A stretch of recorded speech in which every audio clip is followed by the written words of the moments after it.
1 John 1:27, klaro kataw kay nakaingon nga walay lain magtudlo nato kundi ang tihog lamang sa Dios nga gikan sa balaang Espiritu Santo. Amen. Amen.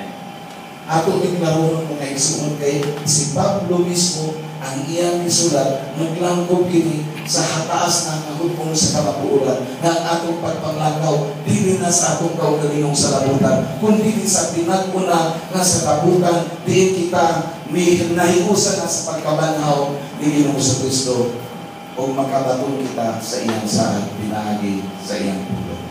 Diba? Amen. So, ingon siya din sa verse 4, ingon sa that then each one test his own work and then his reason to boast will be in himself alone and not in his neighbor. Wala tayo kapanginambong mga igsoon sa atong isikataw.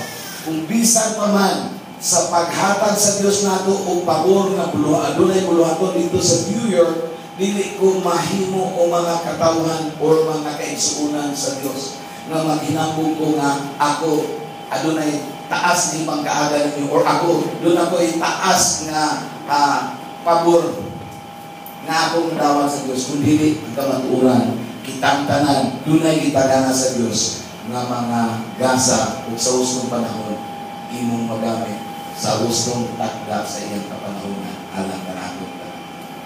Kung doon kayo pagpanglakaw ng igsoon sa inyong pagkakrismuhanon na ang problema, na ang pagsulay, na ang tentasyon, padayon mga igsoon sa iyang isahan ka na to.